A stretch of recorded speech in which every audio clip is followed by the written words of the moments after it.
GoPro camera. Does that work?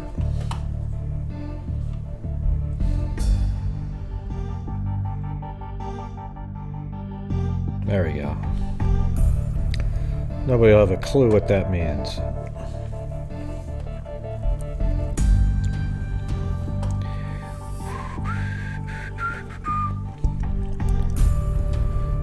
Yep, computer wires. Yep, there you go.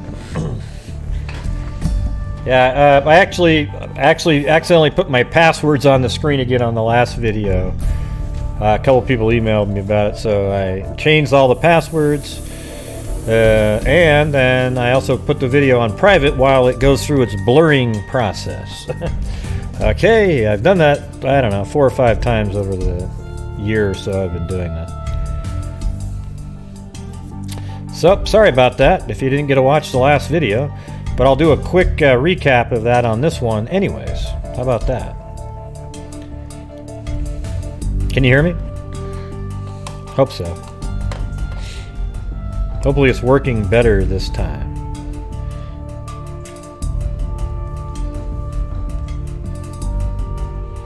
Yeah, what the hell is this? All right. Maybe we need to have a... that could be a good shirt. What the hell is this? People will be, what do you mean, what the hell is this? Well, what the hell is this is a show. It's a flyby. How about this? What the hell is this? And then flyby later. And then they're like, what do you mean, what the hell is this? And then flyby. What does that even mean? Right? Like, put on the back of the shirt, flyby, and on the front, what the hell is this? Oh my God, people would be absolutely confused out of their minds with that, wouldn't they? Come on, be honest. They would be absolutely confused. There it is, GoPro. I don't think I have autofocus in on that one. Okay, anyways, I am going to go back over what I went over earlier because that video is, I don't know when it'll be done processing the blur effect.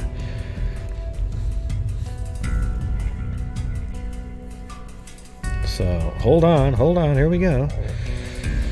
Okay. So what I said on the previous show is that we know that the Delphi law enforcement, FBI, everybody, they think that there was a car near the abandoned CPS building. The car wasn't what was abandoned, all right?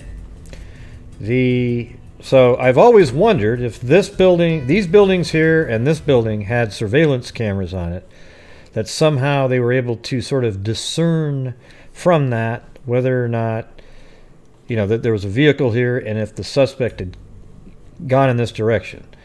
Okay, now Cairo went out to these buildings for me today, and he filmed, let's see, this first one.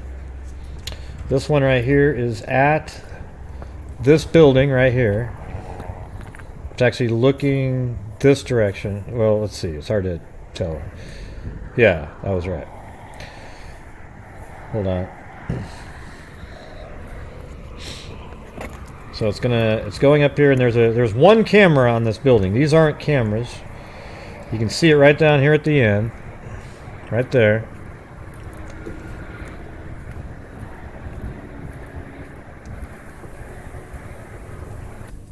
And it kind of appears that that camera is aimed. Well, it's hard to say. Is this, now that I look at it, it actually looks like this might be the actual camera part, or does the camera point out like that? Because it's interesting to look at. See right there, there's this big black, looks like that's the camera. Do you see that? Are you around on there, Cairo? Here, look, let me show you what I'm talking about here. I actually think this camera might even be better than what I was thinking earlier. But let me open up Photoshop here so I can add 57 effects and try to see if I can see a face, a reflection in the... yeah. Of course.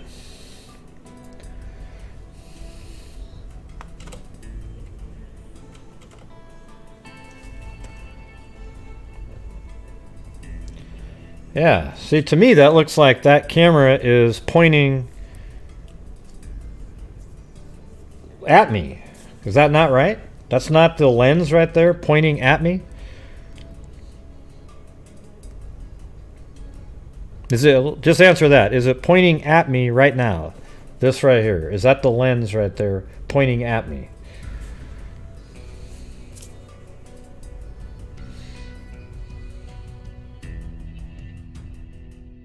Yeah, you guys are all saying yes, but Cairo is the one that was there. I need him to answer the question. I know, I don't want that. That's not the answer I'm looking for. Is that camera right now facing me? The black part right there. Yes or no? You know, not the you just said the same thing twice. I just want to know right now, is that camera pointing at me?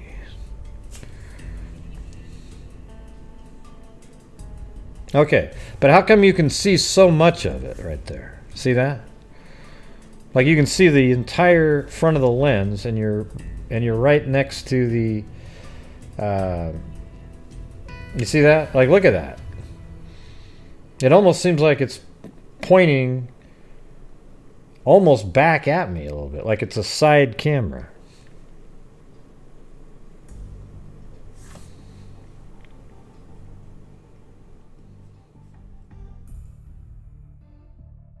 So you're saying directly at the fence, like this fence right there? Okay, so are you saying it's pointed right at this fence right there?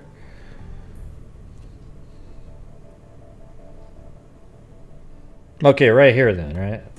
Just tell me that. Yes or no? This fence right there? There's the camera and there's a fence. Well, it's really angled really sharply, though. It's not like it's some minor angle. That's really sharply turned.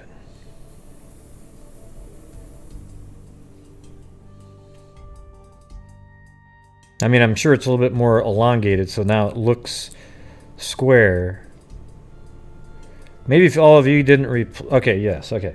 So that makes it a lot different than what I was talking about earlier. So it's aiming right here. That means, everybody, this is way different. Okay, so I'm going to take this and bring this in here. And let's see how far it is from the end of that. So it's right on the edge of the building. So I'm going to go back to this. And that's the edge of the building there. But look at it. It's pointed this direction. That's the center of the camera. But those are wide angle lenses, so that means the rest of it goes out like this and like this. I guarantee it, that camera can see. I would even bet you that that camera can see right along that wall right there, because it's wide angle. So it'd be like this. There you go. And I think that's about what you can see with that. So now we're looking at the CPS building is entirely in the center of the camera, because if it's actually hitting that fence, it's going right to where the CPS building used to be. And then, of course, being a wide-angle lenses like they have, it covers in way more information on the left and the right. Okay, does that make sense to everybody? Because those, if you ever owned a security camera, they're extremely wide-angle. So this one would cover that, although we did figure out it's 300 feet away. Was the camera a always running camera 24/7, or was it a motion activated camera? And the hope would be that it's not motion activated, because it's hard to say if a car being 100 yards away would actually set off the motion sensor. It kind of just depends on how sensitive they have them set.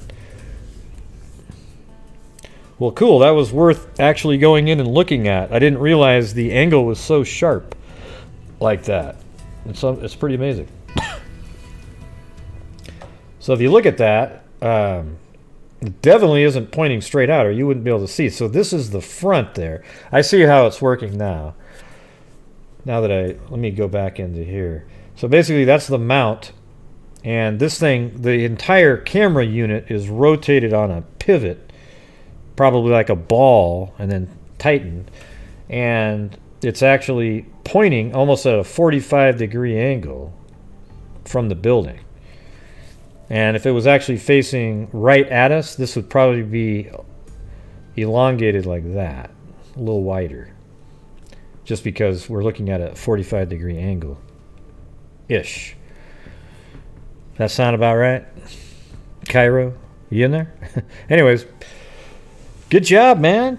Thank you for getting that. That's what I wanted for a long time. So that camera, now that we look at it, does cover the CPS building. And don't you think that's a little ironic? Like, what are the odds that you have this one camera that actually has the CPS building covered in it, and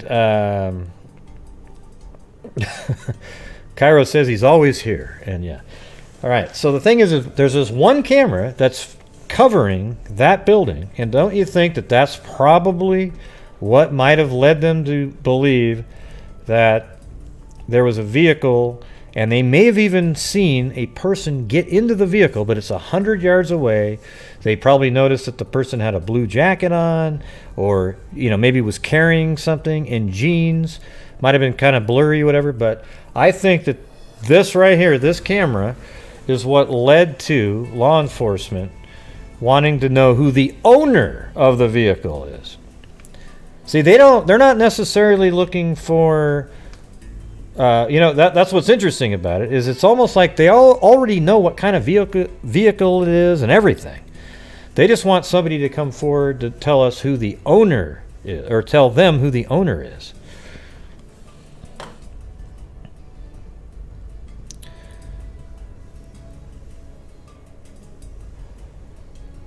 How come you timed out Barbara Gordon for that question? She was just wondering what the fenced-in area was. I don't think it doesn't. It's absolutely irrelevant, though. Yeah, it doesn't mean anything. And what difference does it make? But yeah, it doesn't mean a damn thing. Okay, that was a mistake, Barbara Gordon. Shogun has her finger. Her name is like a gun. It's like,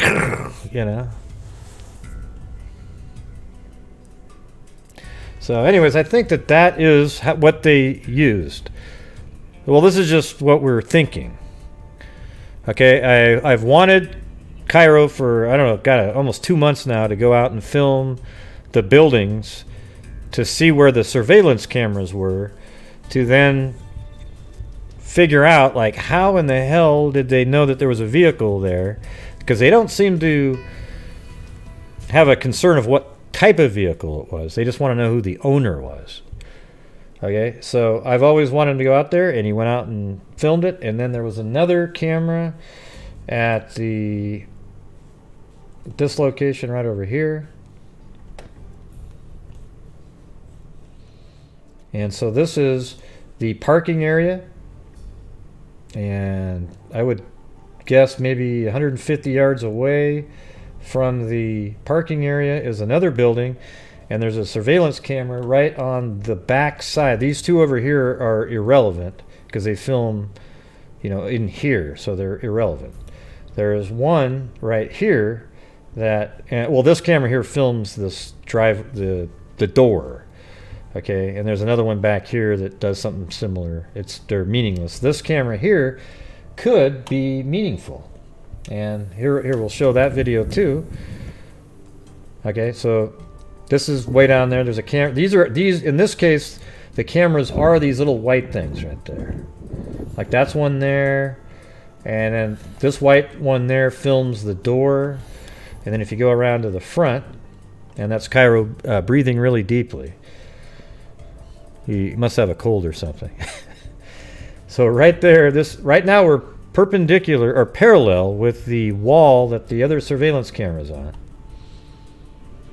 And there's the camera right there. All right, so I think if you take this, I'm going to zoom in on this one too. So let's take a look at this one closer.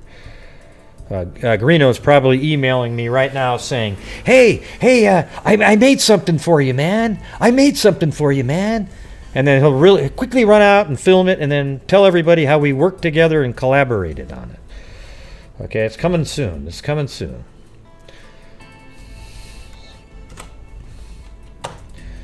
All right, here we go. And so there's that camera. So when you look at that, you see the opening there. It's pretty blurry. And here's where I'm trying to tell people, what are you going to do with this? Let's say there was a logo on that particular surveillance camera right there. You wouldn't be able to make it out. And the reason is because the logo would probably be the size of 4 of these pixels. And at that point, you're toast. You don't have anything. All right? But when you pan out a little bit, you actually can see clearly that the black spot there is the opening. And it's tilted down probably, I'm going to say like 35 degrees or something. But being a wide-angle lens, it would still have a coverage way out that direction like that. Okay, so earlier I made another graphic, and I think that camera would be able to film like that and like that. And given the fact that the 300 is only 100 feet from there, I think you could actually reach the road there. Because it's going to be more than what you think it is. It's a wide-angle lens. So, is it possible that the bridge guy, walked along, got back into the trail at some point, and then came out and then walked on 300, and maybe he was picked up on this camera, and then the timing of that matched with a surveillance footage of a car leaving, made them put the two together. I don't know. It could just be that the car left that area and they saw somebody get in using this camera right there. That's it. This camera, it's there, and if somebody walked by, it's very possible it could have picked them up. That's all we have on that one. This other one seems very likely that it's pointing at this whole area which covers the abandoned CPS building. All right, so there you go. I think that, that's basically what the last show was about. Yes, I sure do, Mike. I do all the time. He's so great. He's awesome, man. Ba-bang! Bing, bing, bing! Let's get the sound effects in there, too, with a high-pitched voice. Yeah.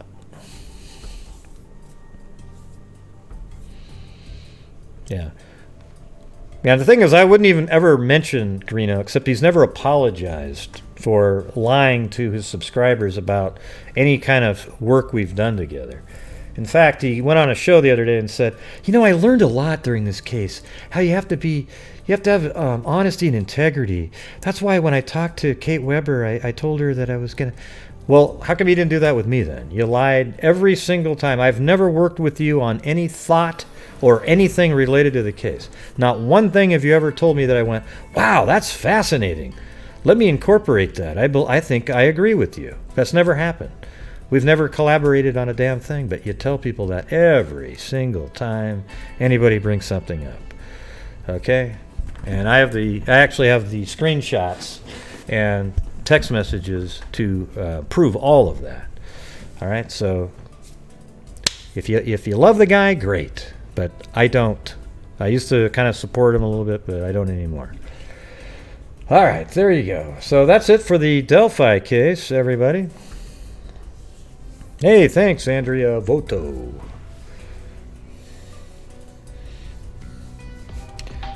Yeah.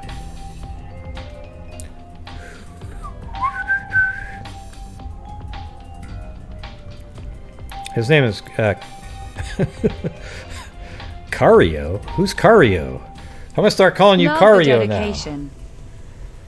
Yeah, I've known he was like that all the time. I just sort of gave him the benefit of the doubt. I thought maybe after he was in prison for a while that he would have came out and tried to turn over a new leaf, but he's really just the same guy. It's weird. Didn't do a damn thing for him.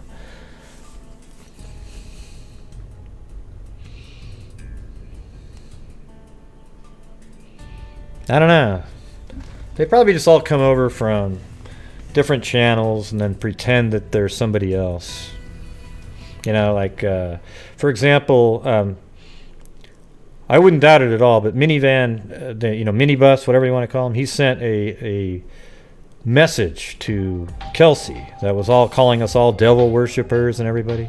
It's crazy. Of course, it was a fake account, but the wording was verbatim what he says all the time. So it was either one of his viewers or him. Okay? Good work, Cairo. Undercover roving reporter at the scene. Smiley face. Smiley face. Wow, I got so I guess that's another donation from Cairo. Thank you.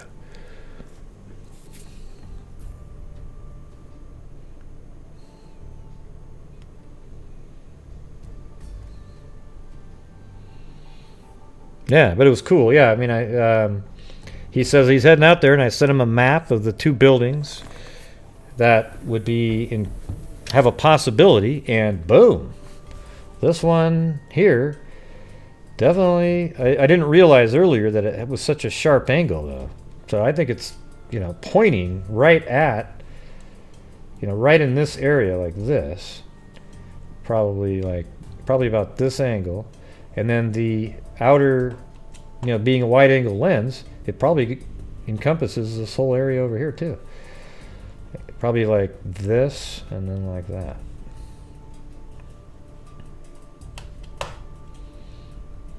Which we showed on this image right here. So the camera is right back here, 45-degree angle about.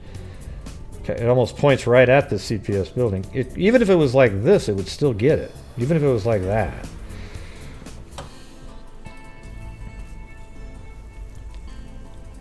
Okay. All right, I'm going to switch on to different cases now. All right, everybody? So that was just a kind of a recap of the last show while it processes out blurs out the information that I didn't want out. Some of my passwords yet again. God, I hate doing that. So I had to change them all, and at least I got it done quickly. And thank you for those of you who let me know that I did that. Of course, you probably checked them to see if you could log in first. But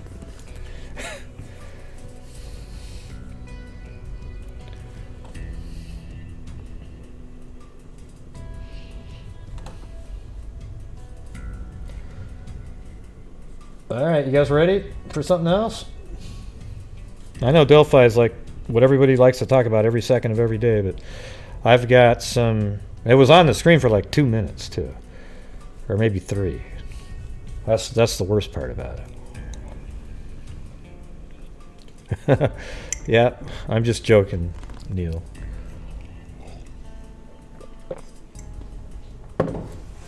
Yeah, so the video now is private, and it's trying to blur out those other, that 2 or 3 minutes. So I don't know if the chat's still going to be there, but it won't be that big a deal because of all the trolls that showed up on that live. It was awesome.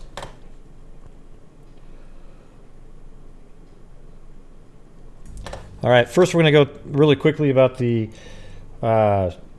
serial killer guy in Alaska using the SD cards. So it looks like the wife's saying something. The wife of an alleged serial killer, I think he is, has spoken out about her shock at the revelation that the man she's been married to for 5 years may have murdered 2 women in Alaska. But there's some scary things in here. This is what I wanted to point out to you, is if you look up in here, well, let's see if we get to that going through here. Stephanie Bislin was on vacation in Virginia when Anchorage police informed her that her husband, 48-year-old Brian Smith, had been charged with the murder of 30-year-old Kathleen Henry earlier this month. To Bislin, the idea that South African-born Smith was a cold-blooded killer was inconceivable. Speaking to KTUU this week, Bislin, an accomplished bluegrass musician, described Smith as a doting husband who had taken good care of her ever since they met via online gaming and married in 2014. She said her husband was an avid sportsman who loved gadgets Enjoyed taking... Now, listen to this next sentence. This is the part here that freaks me out. Listen to this, everybody. He enjoyed taking solo trips around Alaska and occasionally stayed out late with friends while she usually turned in early. So, wow. I mean, this guy... You don't think this guy's a serial killer now? I mean, he would take these trips all around Alaska by himself without his wife, and then he would stay out late, quote, with friends. Okay, no way. This guy was out. I bet you he just admitted to the other one because he thought maybe, you know, it was close. He's trying to seem like he's going to be honest. But I bet you in reality, all those other places he went, he has killed, I mean, I wouldn't say every one of them, but I bet you he's killed many, many more people. I would not doubt it at all. She said she now feels caught in a battle between her heart and her mind, and between the man she knew and the man portrayed by authorities. How could I have missed something like that, Bislin said. We all have tempers at times, but I never saw one that would do what these people are describing. Smith was arrested on October 8th after police found a digital memory card labeled homicide at Midtown Marriott. See, that's the one thing that made me immediately think he was a serial killer. That he actually, some lady found his SD card on the ground, and it had all this torturing against this one lady in there, and he labeled it. He literally took the time to label it homicide at Midtown Marriott. So then you think, well, gosh, he's probably got a box hidden somewhere filled with other SD cards of other murders. And it really, I just feel like that's a reality. You know, I have to say that I don't have any evidence of that, but why would you label one if you don't have more? Or that was, you were starting to label them. You know, he might have a place. You know, you guys have watched Dexter. I know that's just a show, right? But they base that off of how other people do things, like keeping trophies and so forth. Dexter would take a blood slide and put a little drop of blood from each of his victims and kept this little tiny shoebox-looking thing, and he'd hide it all over the place. Well, SD cards are even smaller than those slides. You can get the mini SD cards. He probably had the bigger one because he wrote on it, apparently. I don't know for sure if he wrote on it or if he labeled it. Like, once you put the card in, the card was called that, like digitally. So I don't know for sure. But either way, he labeled it, right? After she learned of the first set of murder charges, Bislin told KTUU, "It is a terrible thing that has happened to the girl. Pray for both of them, the family of that poor woman and for him." What? I'm not praying for him at all, man. Jesus. He also is in a dark place and needs to see the light. Yeah, okay. You work on that. She was interviewed by the outlet again after the second set of charges was announced from home she shared with Smith, which had torn apart, which had been torn apart by police after his arrest. So they tore apart his home looking for different things. I bet you they were. They were looking for that little shoebox. Officers had broken down the front door before scouring the garage and office, bedrooms and basement living area, and a crawl space, seizing firearms, rope, memory cards, and computer hard drives and other pieces of evidence. Bislin said investigators took a piece of carpet from the downstairs living room that was stained red. She thought it could have been wine, but she knew investigators likely thought it was blood. She said detectives who interviewed her and questioned whether she may have had a hand in the killings asked her if she was pimping for him. What the hell? An assertion she firmly denied. Pimping. The detectives also suggested that her husband was cheating on her, Bislin said. She insisted that she never felt any reason to question her husband's various outings, which he liked to document on film. In some of Smith's videos, he is seen flying a drone in their neighborhood. In one clip, he zooms in on a black truck in his garage, which is referred to as a chick magnet. The truck is believed to be the same one in the videos from Henry's killing. Other videos show Smith and Bislin enjoying each other's company back during happier times. Today, those moments feel like they happened during a different timeline.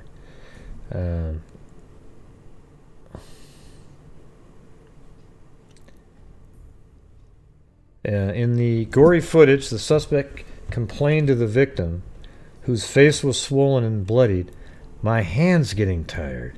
He then stomped on her throat with his right foot.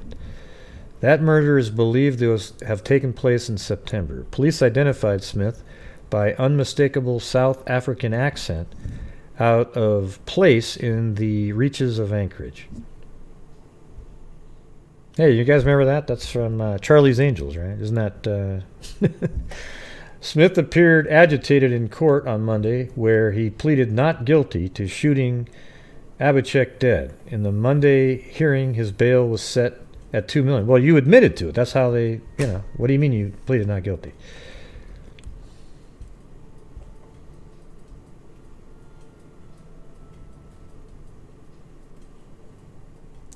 Yeah, well, police told her at some point that she doesn't know who, let's see. Know who, something like that.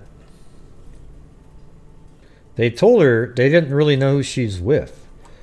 See, and that's what I was telling you guys, that they had already been looking at him for something. And I guarantee it, those other things are sexually, there is some kind of a sexual motive to them. And they told her that they have no clue who she's with, but I can't find that part directly here. Let's see.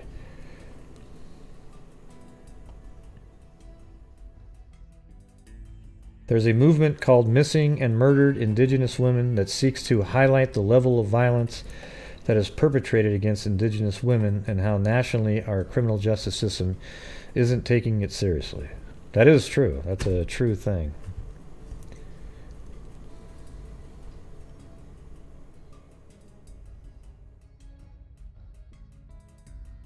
Let's see.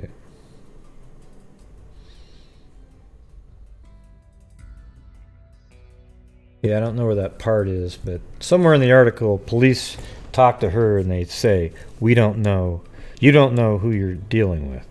Like, you have no clue. Like, he's just this." So they'd probably been tracking him down, and they had his voice already. And I guarantee it has something to do with, with sex. There's some angle, and there's no doubt in my mind at all. So when that finally comes out, I think this story is just gonna keep getting bigger and bigger. I think the odds of those being the only two people he killed, I think he was just trying to say, here's what he's probably trying to do. He knows he's a serial killer, and he thinks that he can get them to stop looking further if he admits to the one around here, because it's like, well, he was honest about that. Why would we need to, why wouldn't he tell us about the rest of them? And maybe that one was in the area also, and, I don't know. That's just what it feels like to me.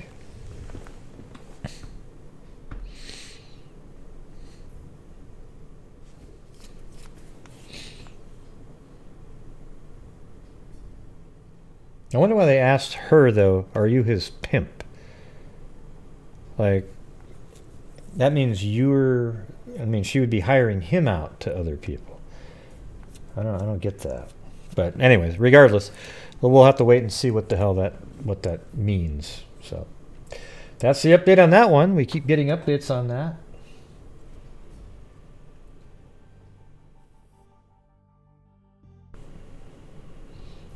And in the 39 people that were killed in the lorry in England, they were all they were Asian Chinese nationals, just like the other story from years back.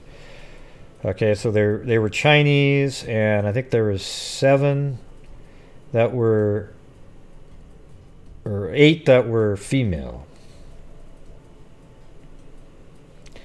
We have since confirmed that 8 of the deceased are women. Okay, so 8 are women and 31 are men, and all are believed to be Chinese nationals. And, you know, they said that the temperature was minus 25 in there, and that it, but also someone mentioned that they all suffocated. So I don't know if any of that's been proven, but there seems to be a little bit of variance there. I think minus 25 Celsius would be killing everybody in there. And then also, you could suffocate. And yes, everybody, when I said, oh, you could breathe in a gallon last night, and then I said, well, I'm sure it's not a gallon. Of course, I got somebody that had to type in on YouTube and say, oh, it's not a gallon, it's maybe a pint at the most. Yeah, I know. I realized that was too big when I said it. Okay, did you see what I said in the video right after I said it? But it's weird how people, they just hear something, they just type away, and they don't wait for about 5 seconds where somebody kind of clarifies something.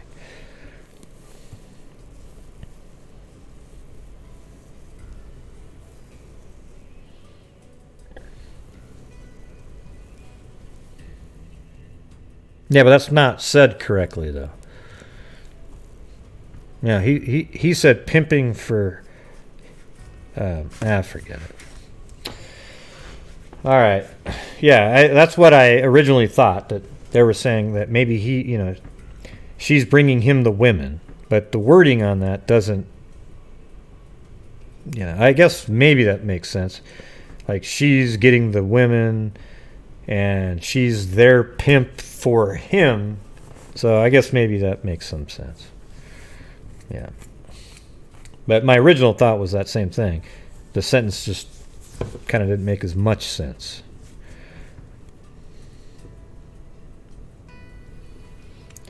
When brain is louder than the sounds on the video. Don't know what that means. Oh well. So that's that update. I'm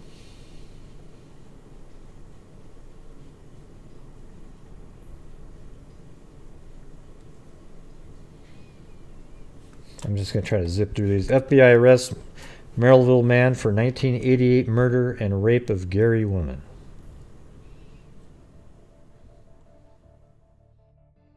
So I haven't really even looked at this one yet, but someone sent it to me, so I thought I'd look at it.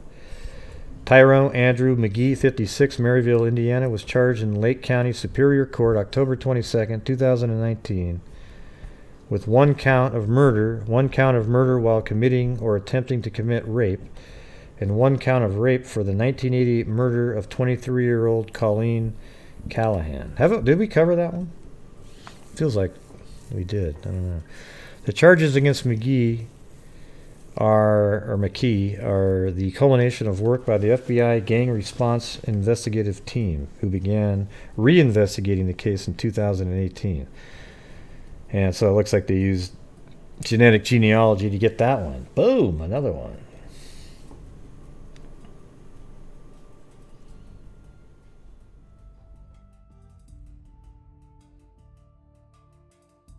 Okay. Man charged with rape, murder. Okay. So remember the Libby Squire case in England, UK here? You guys remember her. Well, he's finally been charged. That one, the butcher, this guy right here, Powell Relowicz, 25, he was finally charged with the rape and murder. So now they're really being hush-hush about everything and getting ready to try the guy. All right, so that's the update on that one. And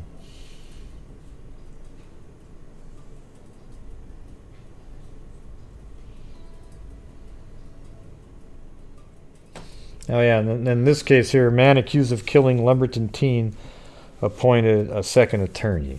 So it's not a huge story, but Michael McClellan, 34, has been appointed a second attorney in the killing of 13-year-old Hania Aguilar last November. So that's one of the cases we covered quite a bit. If you remember, we actually, it was pretty cool on the show. We actually narrowed it down to where she would be found based on where they already had found her, but we didn't know. And they placed a couple vehicles miles and miles apart But in the middle of all that, there's this little swampy area, and that's where she was found.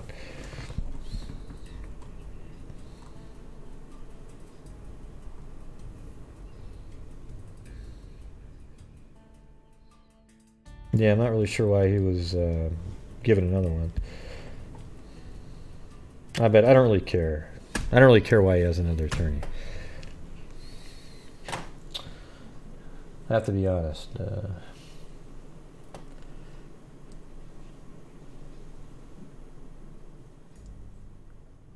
Yeah, there's a Lori story.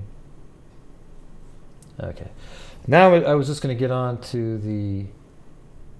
What's this? Well, hold on. This is new here, so before we move on. This is also in the UK, so I want to look at this one later. I don't know if it's been solved since then, but this one actually has a ring of another domestic violence situation. Police have launched a search for a missing mother and her 3 children. Emma Davies, 30, from Priosley in Telford, Shropshire, I don't know where that is, hasn't been seen since Saturday, October 19th. Her son, 1-year-old Kinsey Birch, and her daughter Emily, 7, and Layla, 9, are also missing, according to West Mercia Police. The force confirmed officers have been carrying out extensive inquiries to find Miss Davies and her children, and that they have started to become increasingly concerned for their welfare. Now, here's the part. The fathers of the 3 children, who have now been missing for 5 days, are distraught and want them to return home. Yeah, it could be, it could be domestic violence where they left and are hiding, or one of the fathers did something to them. I don't know. But maybe we should kind of keep our eye out on this one. I think I'm gonna put that up here on a different window so that I don't lose it. All right, so was anybody able to find the caller on that show that discussed the Amtrak? Or are you watching right now? The person who had a story when he called in about the Amtrak. Did anybody find that? Man, you guys, I give you some homework and not one of you went out and got it. Boy, I'm going to go cry. Hold on, give me a few minutes.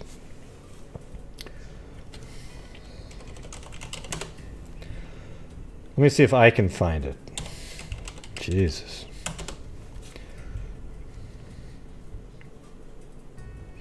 By the way, I'm getting those crazy comments again. Cairo can attest to it. I sent it to him.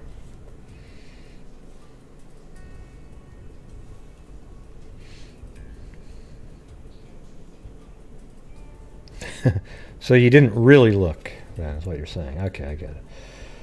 Let me just see if I can find it up here.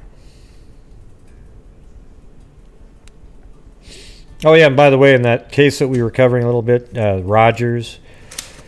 Remember Jimmy Rogers, the guy that was one of 2 men that went into the house and they beat, I can't remember her name, but with the hammer. He got a 2nd-degree murder. That's ludicrous.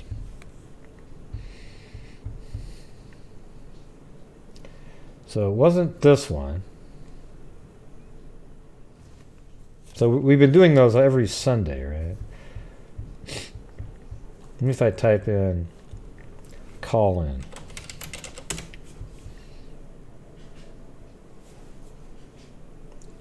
See what we get for that. Okay.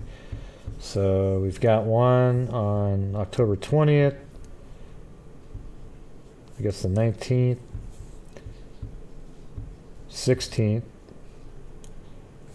15th.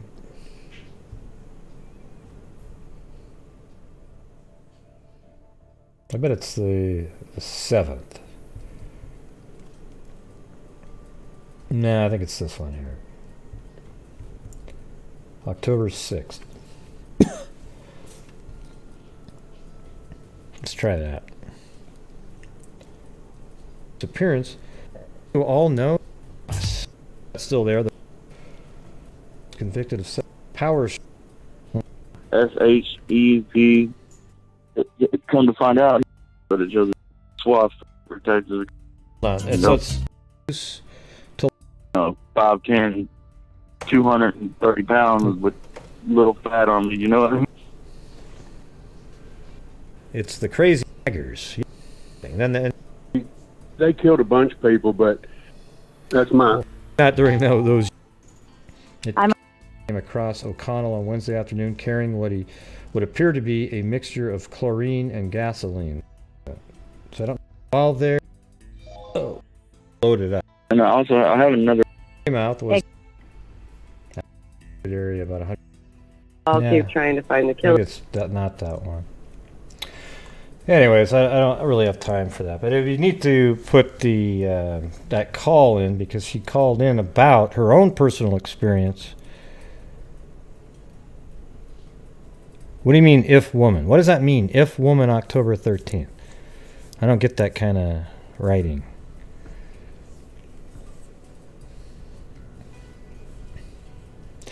Yeah, so today's the 24th.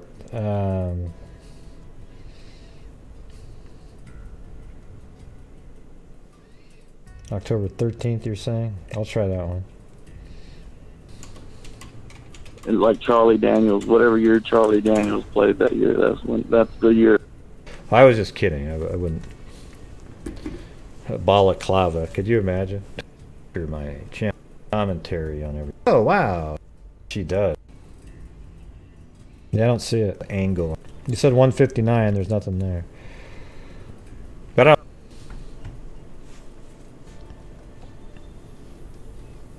My mugs. Yeah, I don't know what you're talking about. Man. 159 doesn't even have anybody else talking. Hey, there's blue. Look at that. Huh? Oh, I just looked down right now. That was ridiculous. Yep, there he goes. Yeah. Yeah, right. Like you hear me and that. Yeah, my mugs.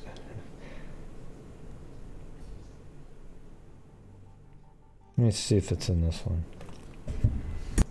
When we were moving the stuff from the studio to her house, I wasn't worried about everything being like super clean because I mean it was a tattoo studio, like it's meant to be that clean, you know. So I never thought there was anything wrong with it.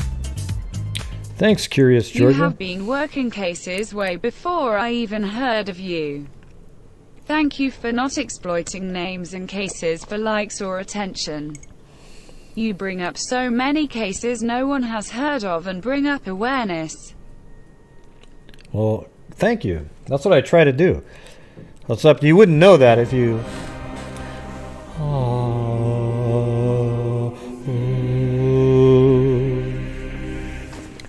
Thanks, Gray, for all you do. Well, thanks, Ziggy. And thanks, Cairo. Yeah, that's what I try to do, is just cover all... There's so many interesting cases out there. It's weird when people just keep talking about the same one every single day, every day. You know, trying to find something. Shout out to Blue, the real MVP. Like today, I mean, I do live call-in shows about Delphi, and if there's something new, like today, that surveillance camera, I think, could mean something. I don't know if it does for sure, but it could mean something. So that's why we did the show on that today. All right? It's something new. And then I made the 11-minute long public service video that everybody should share over and over again because it has all the pertinent information in an 11-minute video that anybody who might know who the killer is would need.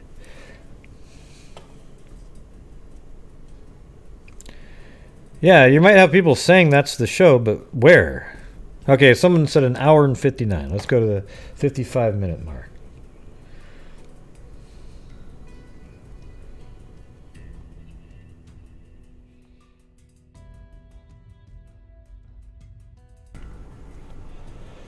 Toby Lesenby is the that was taken out of context. Look, Gray's talking about Toby Lesenby. No, I was talking about how other people are... forget it. Oh, that's the wrong month. 10/13. There you go. What's this mean when you do that? Say hello to everybody. Oh, it's right after this.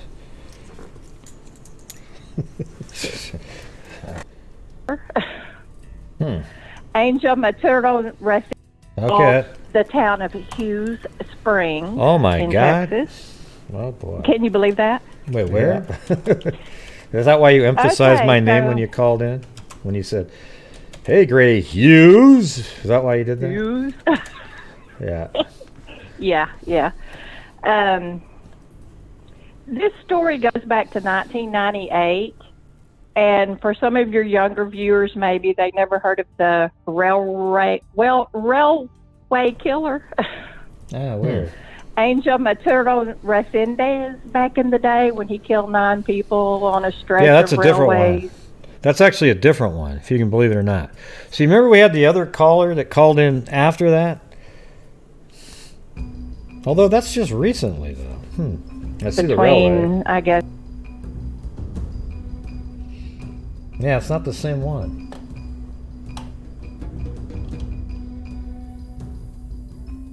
It looks so similar, though. Hey there, Look at Gray. that. Look at Horse that. Cowboy hat face. I mean, just the general look of that. It just looks similar.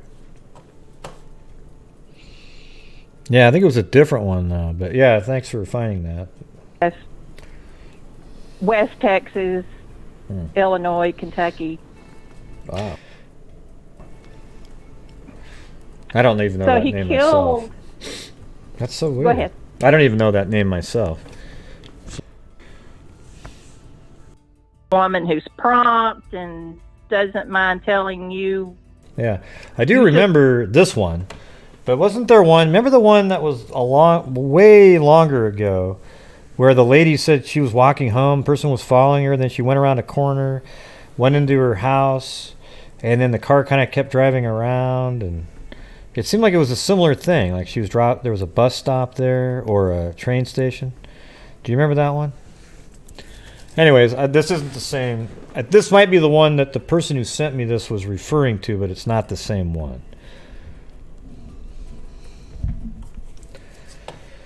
Okay, so here is... I'm going to go over this one now, just based on the stuff that I have. So this is in, I think, a town called Central City here. Or maybe it's Centralia, actually, in... Illinois. All right, so now I'm going to go back in time.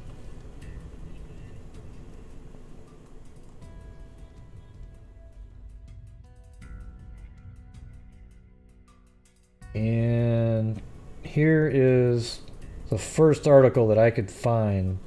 This is just her missing. So, the reward for information leading to the whereabouts of Benedetta Beth Bentley now is $5,000, and this is from 2010. And so that's another thing that shows it's not the same story, because this is 2010, not 1998. Bentley, 41, has been missing since May 23rd.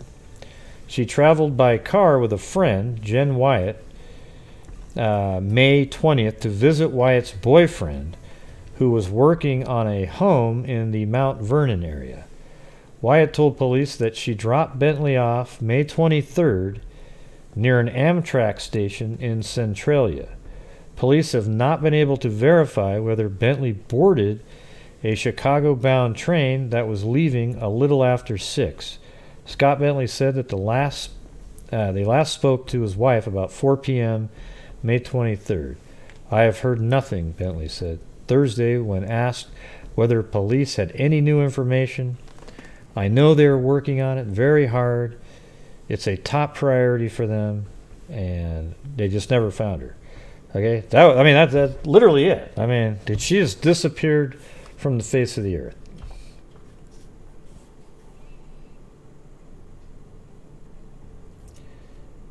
And on May 23rd, 2013, there was a couple more articles. So 3 years later, So again, Bentley, 44 of Woodstock, went missing 3 years ago today, apparently while on a visit with her friend Jennifer Wyatt. Wyatt drove from northern Illinois to see her boyfriend and his brother in Mount Vernon and took Bentley along for the ride.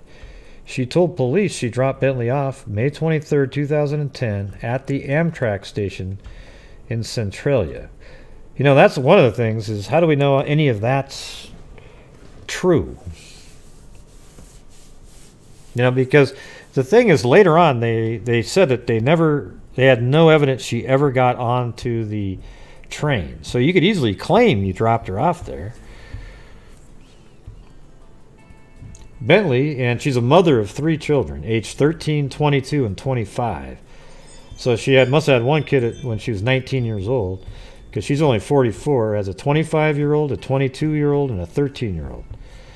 Nothing, and nothing. Bentley's friend Angela Montgomery said her phone and credit cards have been monitored and there was never activity after 6 p.m. that night.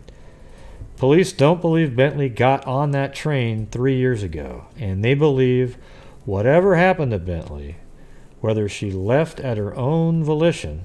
So she was dropped off at, what time was she dropped off there?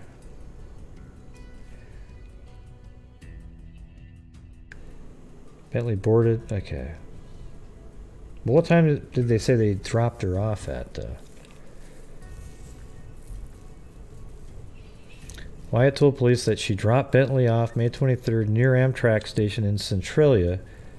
And then apparently she was going to take a train at 6 p.m. But what time did you drop her off at?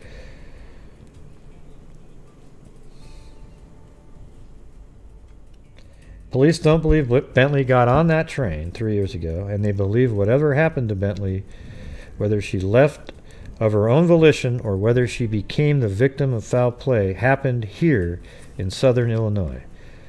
And they were right. We have no reason to believe any criminal offense happened within the McHenry County area, detectives Sergeant Jeff Parson of the Woodstock Police Department said. Okay, so there's that one, and then we move to 2017. Okay, so this is December 14th, 2017. There were developments in the Woodstock woman's disappearance. So here we go. That's her face. So this is 7 years after she went missing. There may be major development in the case of Woodstock woman who disappeared more than 7 years ago near Centralia. Beth Bentley was 41 years old when she vanished in May 2010. She had gone downstate with a friend and was supposed to take the train by herself from Centralia back to her home and husband and children in Woodstock. Authorities have expressed doubt that Bentley ever got on the Amtrak train. Woodstock Deputy Police Chief Ray Lenz says that state police have contacted the department about a discovery in a rural area near Centralia. We have advised that they have found what they believe to be human remains. The human remains were badly burned, he says. Lenz says authorities are working to identify the remains. He says Beth Bentley's family has been informed about the potential development. This is back in 2017.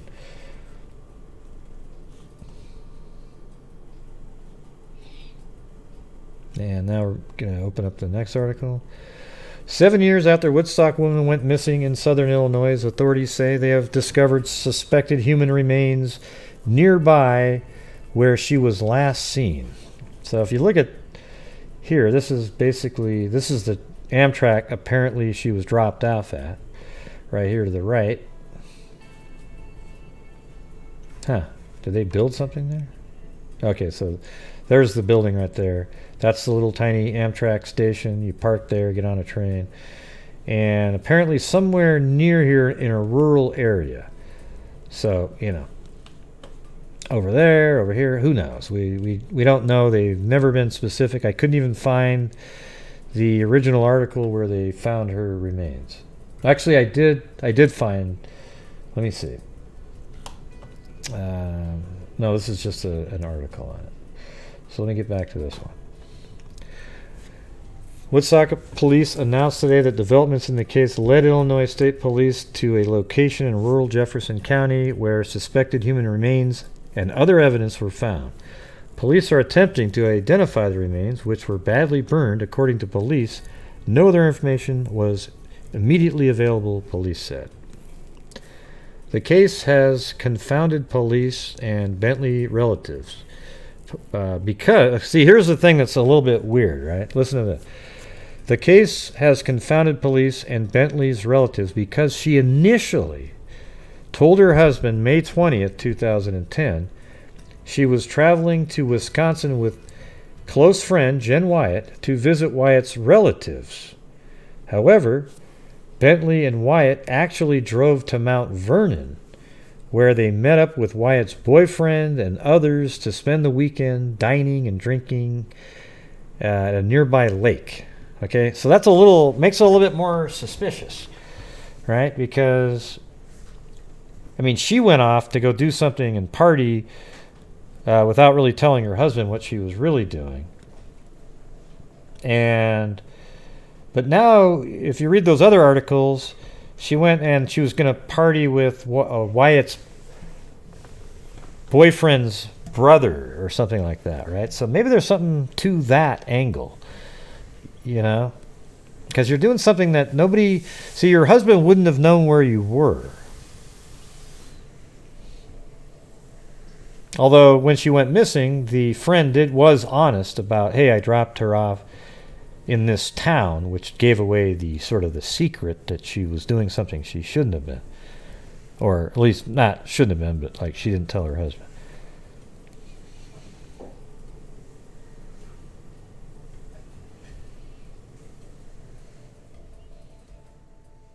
Yeah, what are you talking about, Trey Nuggets? What does it got to do with anything that we're doing? Yeah, I do that on some cases. Yeah, it's not really relevant here, though.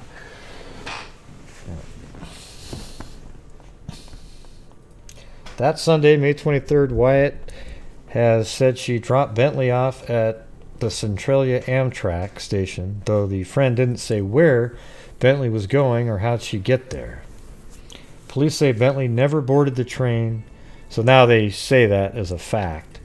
She never boarded the train, and there has been no activity on her cell phone, bank account, or credit cards since that day.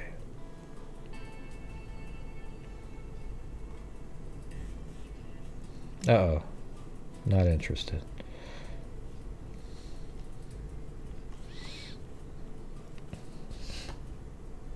Okay. Human remains found in southern Illinois sent to FBI. The FBI has taken possession of human remains found more than a week ago. So this is before the other articles that I read. In remote Wayne County, Illinois. Skeletal remains were found inside a blanket atop a burn pile. So think of this crap. So there was a big a burn pile made, and her skeletal remains were inside of a blanket. And it was atop of a burn pile at a very remote location south of the small community of Boylston. So let's see where that is.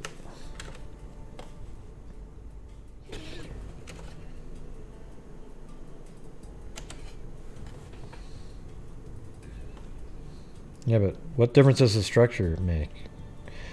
So here's Boylston right there. Oh, that can't be the right one.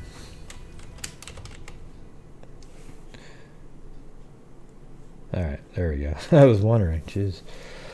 Okay, so it's nowhere near. They're making it sound like it was near where she was. Alright, so there's where the Amtrak was. And then Boylston's over here. So it was south of this area. Somewhere. So that's not anywhere, you know, they made it sound like it was just outside of town. Let's see how many miles that is.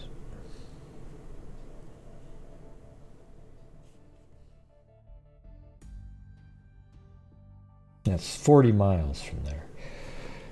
That makes a little bit more sense.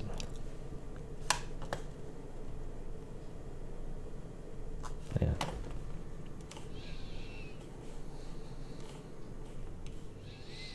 Yeah, so there's the structure. since everybody keeps, now they're really interested in the structure. Oh my God, the structure. Look, it's going to be the same one for a long time. This is 2010. Looks exactly the same. It's just way blurry. 2007. 2006. It's still there. Now it's 2005. You can see it better than the other one. And there it is in 2005 again. And in 1998, you can't see it. Okay, it's just right there. No big deal. That's just where the train station was. She never made it onto the train. She never bought a ticket, apparently. It didn't happen. She got I'm starting to think that she never even made it there. I think something else happened, and the rest of this is just a big ruse. Because I don't really, like, you get dropped off at the train station, and then boom, you're abducted right there. I mean, I guess it's possible. But it seems strange that she came up with sort of a fake story of why she was going on this trip, and then on a trip like that, she gets abducted.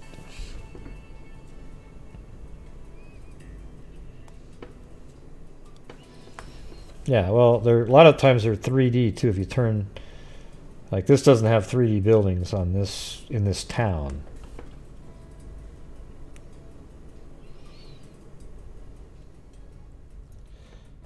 Okay, so here we go. Illinois woman went missing 9 years ago. Her body has now been positively identified. So those are articles we were just reading. Were 2017, and amazingly, it took 2 more years for the FBI to take those remains and positively identify her. A body found in 2017 has been positively identified as Central Illinois woman who went missing 9 years ago. But it's interesting to note that as soon as the body was found, that the police and people reporting thought it might be her, and it did turn out to be her. The remains of Benedetta Beth Bentley were found on December 4th, 2017 in rural Jefferson County in southern Illinois, according to a statement from Illinois State Police. Bentley went missing in 2010 when a friend reportedly dropped her off at an Amtrak station in Centralia, Illinois. On May 23rd, she was allegedly taking a train back to Woodstock, Illinois, around 300 miles north of Centralia and 35 miles east of Rockford. Bentley never made it home. So that's just so weird, like that, when people just... There's just monsters everywhere out there. Really wacky.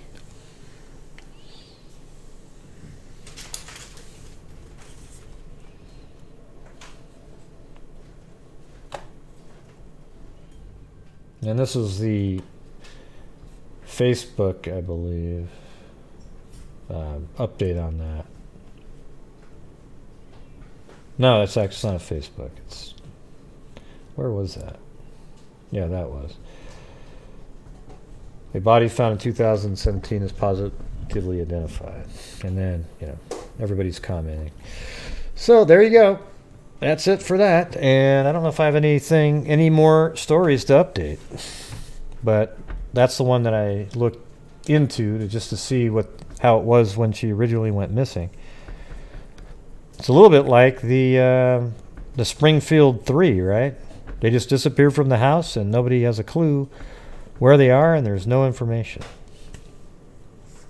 They just simply disappeared.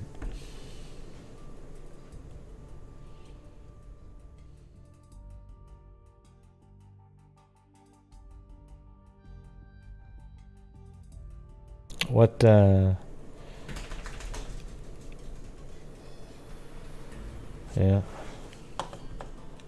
What are you talking about, Tammy?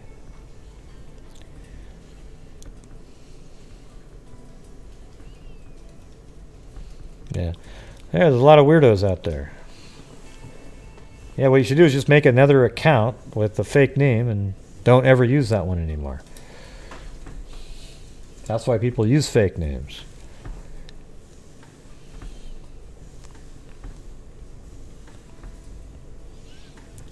We're looking at a picture on a screen. You'll have to go watch it tomorrow. We've just got done discussing the whole thing. So make sure you guys hit the notification bell and the subscribe and hit the notification bell, okay? Because if you don't hit the notification bell, you won't get notified, and you'll sound exactly like Sad Princess 1974 right there, who didn't get to see any of the show. Well, Gray, I've actually hit the notification bell, and I don't even get notified. Nah, I think I'm going to go to bed a little earlier tonight, to be honest with you. I have a 7:30 interview. It's with Kelsey and somebody else. She's interviewing somebody, but I'm going to be recording it, and then I'll also ask questions if I want to. But that's at 7:30 in the morning, and she said, well, I heard old people get up early. That's what she said to me. She said, I heard old people get up early. And I said, yeah, we put on our New Balance shoes, and we're just ready to go, okay? Yeah. So anyways, yeah, I usually don't get up till like 9 or 9:30. Because I'm always doing the show till 12, and I don't fall asleep till 2. Yeah. Hey, it's L101, everybody. Come on. There you go. Jojo got it right. Well, maybe you're telling me that you didn't literally laugh out loud. Okay, that makes sense. Yeah. Thanks, Claudia Neubauer.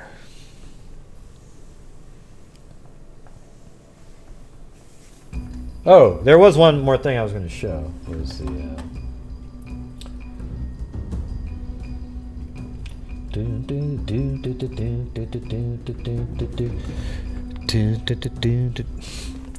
one of these days we'll have to do a reset. Really appreciate everyone here. Smiling face with heart eyes. Red heart. Smiling face with heart eyes. Yeah, one of these days we'll have to do a reset on the Carissa Fretwell case. Alright. And that was a really interesting one. It's not really a domestic violence. I mean, it sort of is, but it's more just sort of a psycho father of a child that he didn't want. Like this guy that I don't even remember how old he is, like 50, 45, 50. He had he hooked up with a girl named Carissa Fretwell, and they had a child together. Mike Wolf is his name. And they had a child together, but he didn't really want the child. She said she'd have it and take care of the kid, but then she fell on hard times, and then the court systems went to, get who the father is, and then he was saddled with $900 a month child support payment.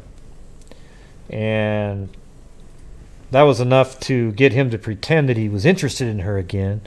And then he kept trying, but she wasn't really that interested. And then he goes over to her house, and he's caught on surveillance leaving work. I mean, it's just some crazy shit. And their bodies were found way up in the hills off Turner Creek Road up in Yamhill County.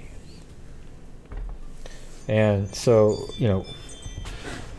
Woods Girl got some information a while back, and we don't know if this is exactly the spot or not, but it sounded like it. It seemed like it was pretty good information from law enforcement, and it appears to be kind of similar even in the pictures. That if you drive right here, there's a locked gate, but it's open a lot of times. It's for logging, so it's open. But you kind of travel at your own risk. You don't know if somebody's gonna come by and shut it before you get back. So you drive up this road right here, and there's a spur. There, I guess they're called, that I learned. Right here where another logging road here, but this is kind of the main road right there. And then apparently it was like 800 feet down from the logging road there. And it looks like if you drove down more on the main road here, there's this little road that you can drive on, and then it comes back up, and I think he probably drove right to here and then took her body and put her in the woods up in there, thinking, gosh, nobody will ever find that. but they were able to track him down using his cell phone data. But I drove out there today and went right to this spur right here. And I mounted my GoPro Hero 7 Black on there that has built-in stabilization. So even though it was on the dashboard, it doesn't shake at all. So here we go. All right. And found this perfect candidate in a few days. So this is me after I drove up a little bit, and then I turned around and came back out. So I'm going to be doing a U-turn here in a second. And I'm listening to the radio, so it has nothing to do with anything. Technology identifies people with the right experience and actively invites them. So right here is the lock gate coming up. It's not locked, though. It's open. But look how smooth that is. That GoPro mounted to a car that's running around on bumpy roads.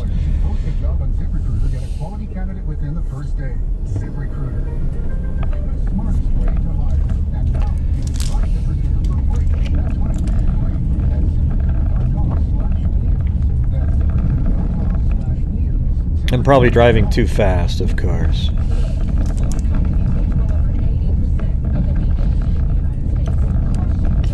But think about, this is kind of creepy, right? Like, look at this road. It's a logging road out in the middle of absolutely nowhere. And it's just, it's creepy looking. It's really steep on the sides, too.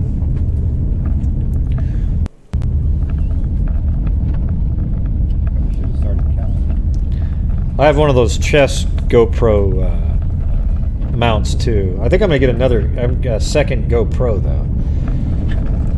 I think they're really useful for stuff like this. And then I have a 360-degree camera. That's pretty good too. Insta 360 it's called. But as you're driving up here, there's little markers, I guess, for the truckers, you know, like mile marker, half mile, mile and a half, just so they can tell people, I guess. That's what Woods Girl was saying. When the truck's driving around, they'll say stuff like, okay, heading in, I'm at the 1 mile mark.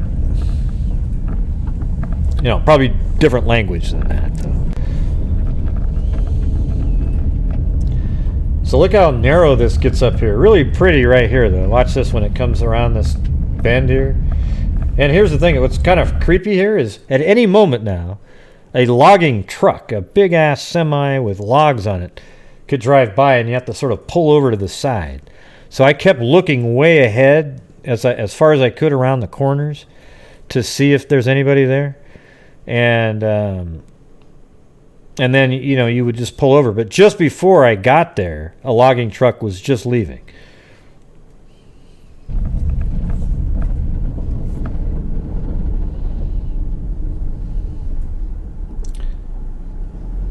Thought that was a pretty cool spot right there. Sorry for the crap on the windshield there, but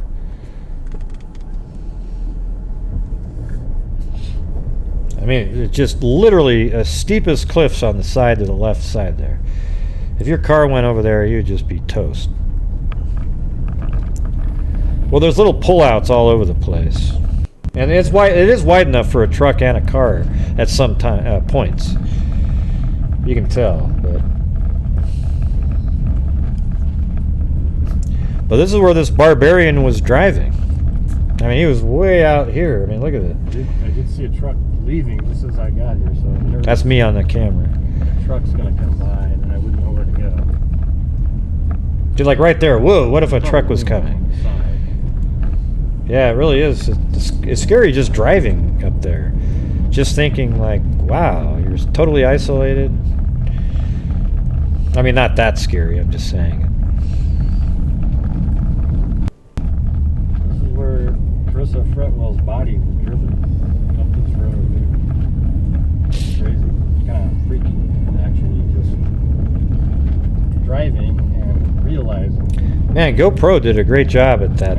We don't know either. It used to be on something like this, it'd be wiggling all over the place. Still alive. But they've got like a built-in, on location. almost like a gimbal almost, you know, just totally.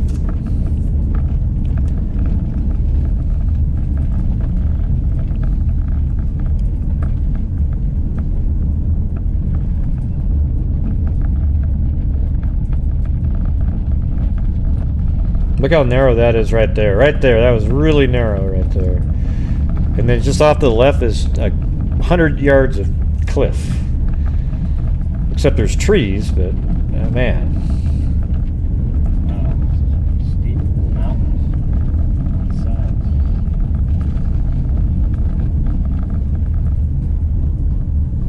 What does that mean? Is there any more daylight savings time? I don't know what that means. Subaru's doing pretty good. When does it end?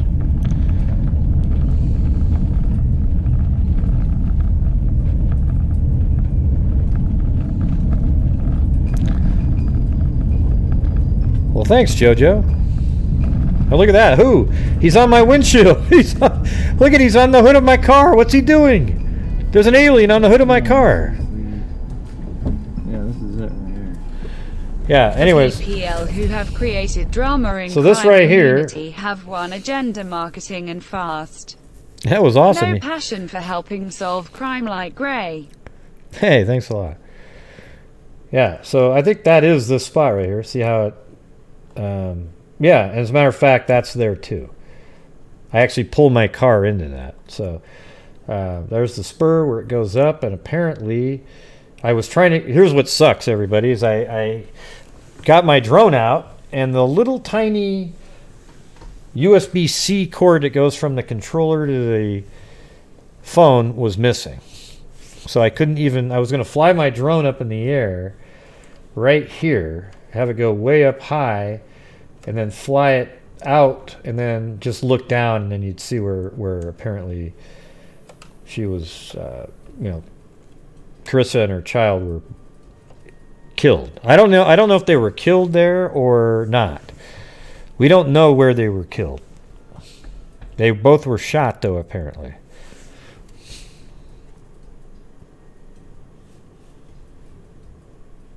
But that's the spot right there, see?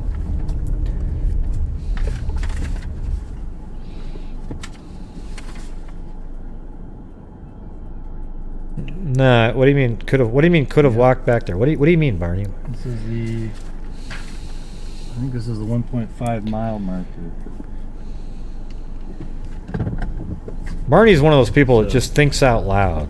Yeah. You know, doesn't really I'm think kinda through what nervous they're to not get out of saying. here, It's get just locked in. Let's see, hold on. yeah. So I tried to get out and find all my drone parts, things. It didn't work. So there's that little. Okay, let me back up a little bit. So there's that little turn off that I was telling you about right there. Yeah. I don't know how they got down there. But Try to think out loud somewhere in less this area right sometimes. That's what I do. I kind of have to, though. You know what I mean? So I was trying to get my drone to work. I just would have flown it right out over there. And let's see what that would have looked like. Yeah, so there's the parking where I'm actually parked right there. And I was just going to fly it up in the air, maybe 700-800 feet out, and then look down. Okay, now if I wanted to walk down there, like Barney, the clever Barney's trying to say there, you'd have to walk all the way down this way, all the way to here, then way around like this, and then like this. I guess you could probably get through and go down a really steep hill there, but I wouldn't do that because it's dangerous. So it'd be a really long walk. I'll actually measure it here. So it'd be ding, ding.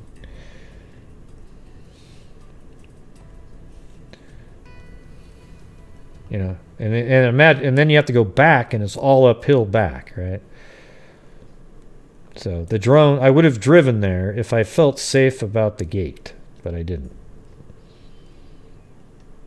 And so right now we're looking at it's about a mile, 1 mile this way, downhill, and then a mile back up to get back to your car. Wasn't going to do that. That would take way too long, and I kind of wanted to stay up on the road so that if any car drove by me, I could quickly get back in the car and then follow them down so that they didn't lock me out. That's what I was doing. Get to stepping. Don't even know what that means, man. Wish I knew what that meant too. Barney's probably having a couple cold ones tonight. Old school Barney. Right. Yeah, no, it's pretty brutal. So let's I think I drive back here in a minute because I couldn't get the drone to work, and I was like, ah, crap. I kept looking for. Yeah, I was gonna try to fly the drone, but yeah. Missing a cable. So there I am back on the road driving down. This is where it's really dicey. If you went off to the side there, forget it.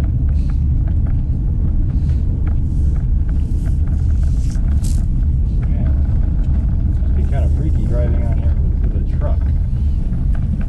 Yeah, I don't know how those truck drivers do it, especially when it's that narrow. I mean, right here you're looking at where the wheels are right on the sides of a semi.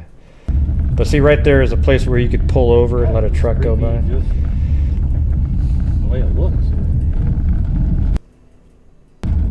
Amazing. So you just kind of picture the killer driving back out just like this. Ravines. Trees, it was dark, and now I'm just hoping that somebody.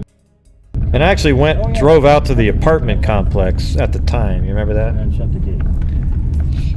Apparently, they don't normally do that. Hey, thanks, Joey Lee. Just subscribed, everybody. Joey Lee. I think I'm going too fast. I just realized I think I'm going a little too fast for this road, but you know. Logging road.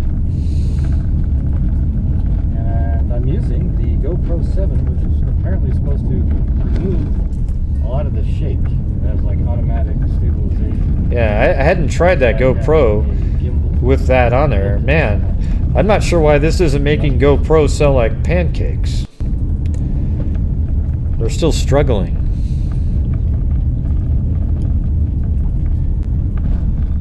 I can't tell if that's on my camera or the. I did see a truck leaving with logs as I was pulling in. So hopefully there isn't another truck coming back up now because I'm trying to get the hell out of here. I mean, look at that. Just absolutely deep right there.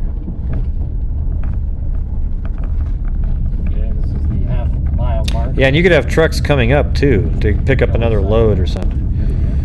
Yep, GoPro Hero 7 Black. It's actually right here. That's what I'm. Well, you can't see that. Next, I don't know, maybe some other time this year I'll try to get out and get down to that spot. I was just going to fly my drone up in the air and then kind of look down on it. But it's really pretty out there, though. It's not really that useful. And there's this amazing river. On the way back, there's this river called the, I think, Yamhill River or something like that. Man, that looked like it'd be great fly fishing in there. Couldn't believe it. Crystal clear. Might have to go try that. Maybe it's closed, though. I don't know.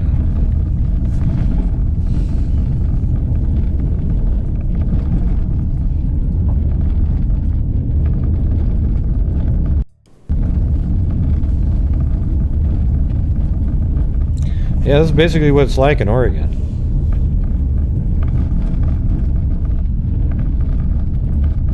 Get the gates. Yeah, I think it's on the windshield too. That's a pretty hardcore gate too. There's no getting around that if it's shut.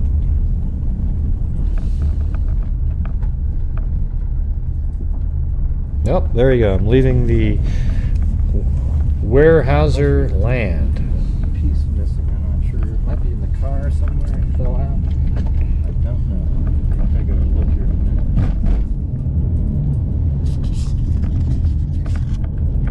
Anyways, so that was it. My journey. It's like an hour drive both ways. Not too bad.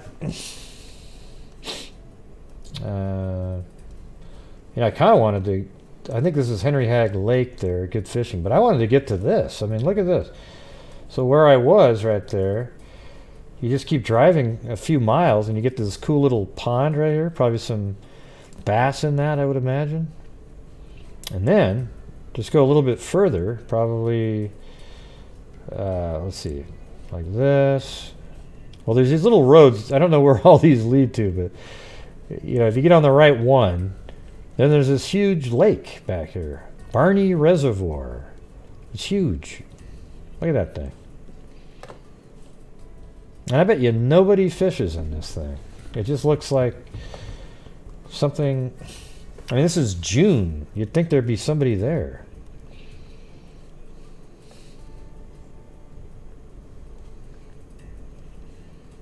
Yeah, it's pretty cool. Might have to try to get out there, but I don't know what you do. Let's say you do get locked in. Look at all of these little roads. I mean, you know, where do they lead to? How do you get the hell out of there? You could just totally get lost up there if you didn't know what you were doing. A tip for the trip. Yeah, what's that? What's the tip, Kit Kat? Oh, a tip. I see. A tip, like money tip. I thought you were going to say, I've got a tip for your trip. Don't get lost. Well, that too. Well, that too. A tip for the trip, grinning face with smiling eyes. Yeah, I live in Oregon. I was just driving out there. And yes, for you Kanika Jenkins people, yes, I live in Oregon. I don't live in Chicago. Okay. Oh, well, you probably flew in then. Yeah. Okay. Yeah, this is a logging area here. So basically, I think all these other areas is where they've replanted trees right here. Like this is probably an area they logged a while ago, then they've replanted it. Then look how organized that is, though. You know, this is probably an area.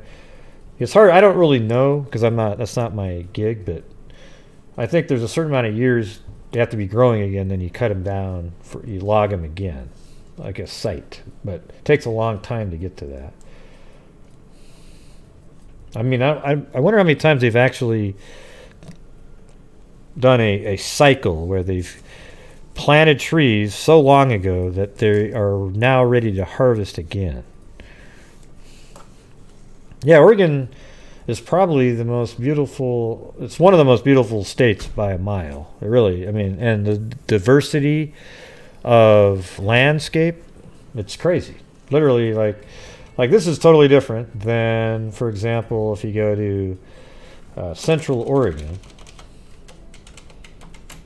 See, so if I go to Central Oregon, which is over in this area, I mean, anywhere you go here doesn't look like that at all. You go down to the ground and it's totally different.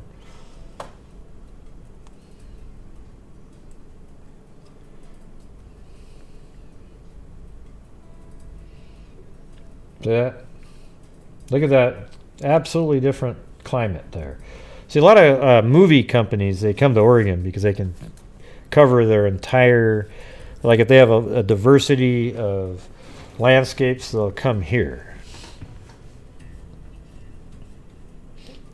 That'd be a great drone place. Maybe I should do the flyby there. Yeah, why not, huh?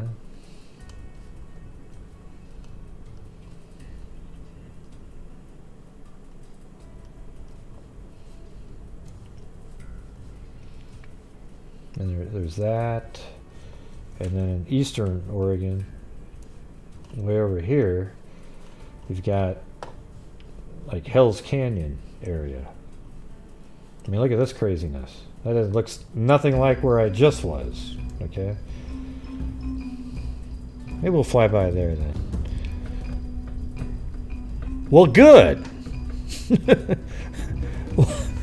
Well, good, Will Good. Thank you.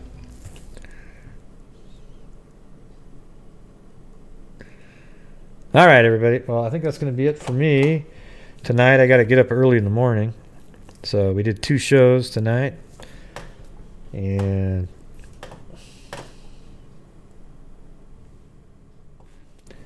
hold on a second.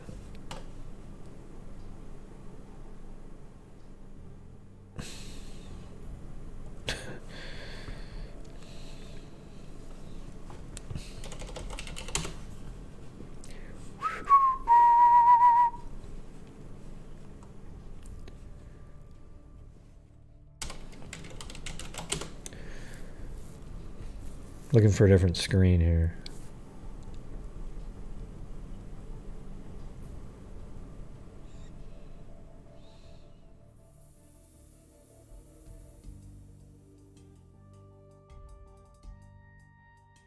All right. So I wanted to say thanks to let's see, on this live, Andrea Voto, Robin Frost, Curious Georgia, or Georgia, Curious Georgia, Jesus, Cairo, Ziggy 49, Kit Kat, Claudia Neubauer, JoJo, and Kit Kat again, and well, good. I say that all the time, too. That's weird. I always say, well, good. Yeah, cool. I'm glad you guys got something out of it. Now, if you go back, if you missed the beginning of the show, I went back over the surveillance camera positions that were near where the suspect vehicle is suspected to have been by law enforcement in the Delphi case. And I think that's why they know that there was a vehicle parked there, and it's just shot from so far away it doesn't help anybody identify the person any better than the bridge video. So they're not going to show that, but I think that they see him on that, using that particular camera, maybe. It's just a possibility. So go watch the beginning of it and check it out. And as soon as the first video that I made earlier this evening gets done processing, I'll put that one back out there too.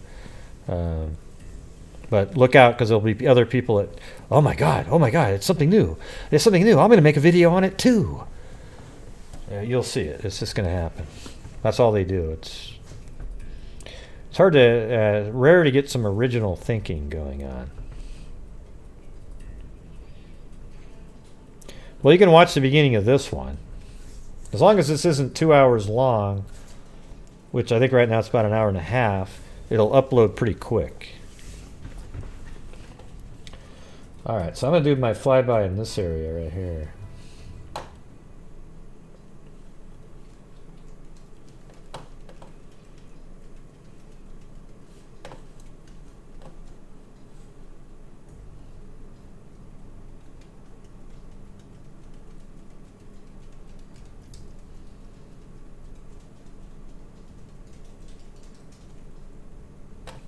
Where's this one? Oh, this is where I go. This is the Willamette River in Portland. This is where I go smallmouth bass fishing right here. I've got some really big ones just right down there. This is usually a pretty good spot. I didn't catch a damn thing that night though, because it's too late. But it's really, that's what I mean. That's what's so cool about Portland. It's like, look at this. There's this path that walks right along the river, and the city's just right around the corner there. If only it wasn't filled with so many idiots. Oh yeah, listen to what I said. Listen to that. You're gonna love this. Beautiful out here, though. Portland, Oregon. Portland, Oregon. If only it wasn't filled with so many idiots. If only it wasn't filled with so many idiots. Yep. Honest to God truth.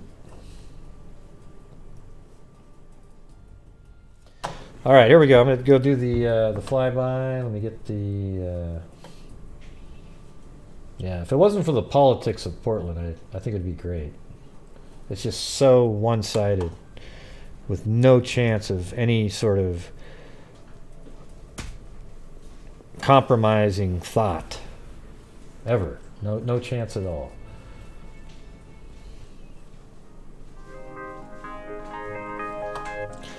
All right, here we go.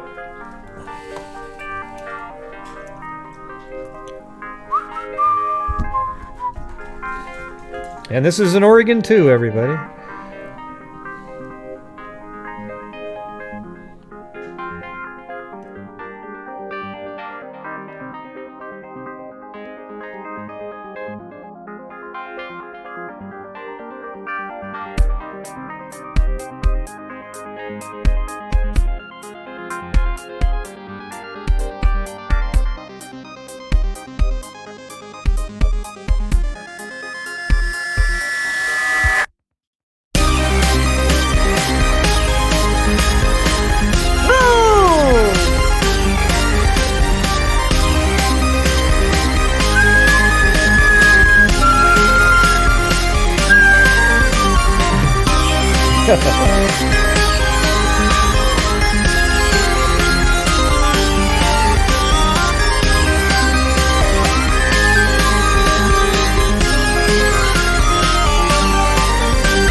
Look how different these rocks here are than the rest of them. Kind of interesting, right?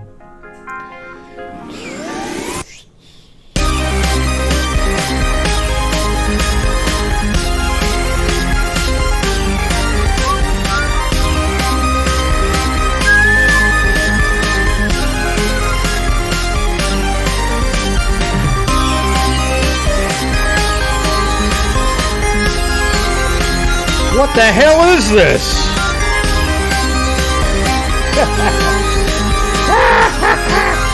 What the hell is this, everybody?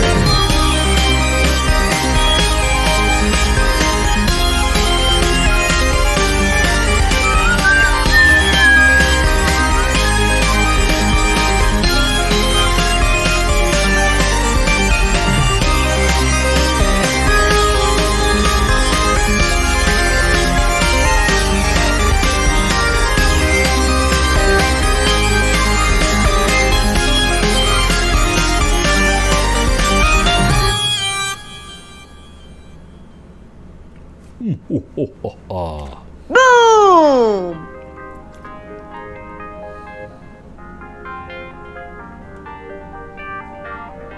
Oh my god, everybody, it's a coffin! Look at that! Oh, I guess not. Look at everybody, it's a coffin! It's a coffin! Look at it! Look at it! It's a coffin, everybody! Oh, I guess it isn't. Forget it. Wait, no, there's a face now! Look at there's an eye there, and an eye there, and a mouth, and a nose. Well, why is it there? I don't know, but it sure is.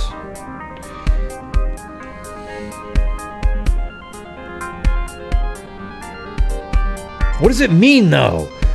How does it affect the case? It doesn't, but it's got to be a face.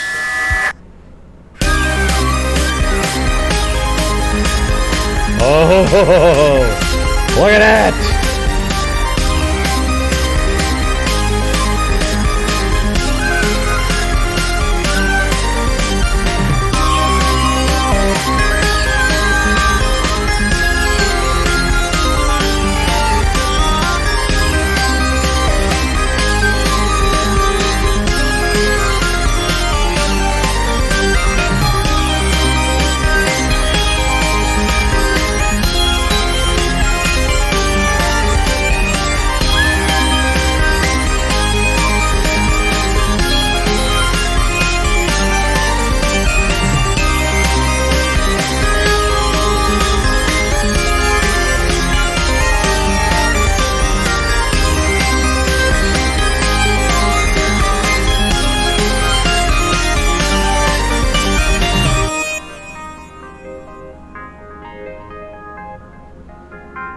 That'd be awesome, just to be walking in that riverbed right there, or that little wash right there.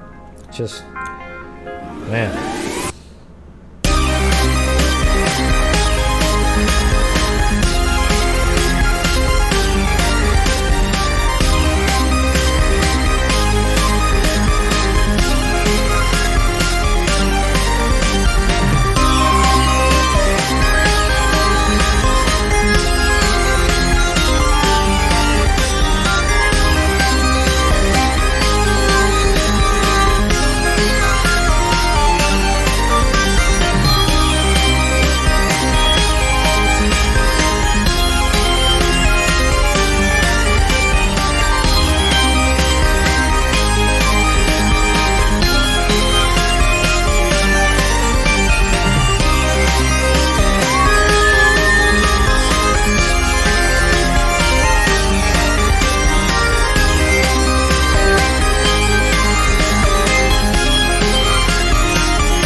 Am I flying around again?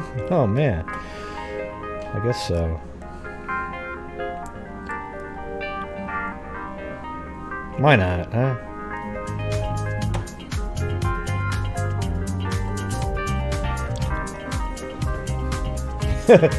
Thank you. Barney For the 5. idiots in Oregon comment.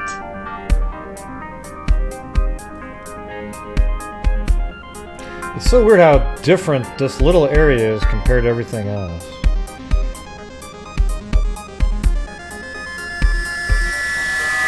Thanks, Barney Fife.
Good night, freaks!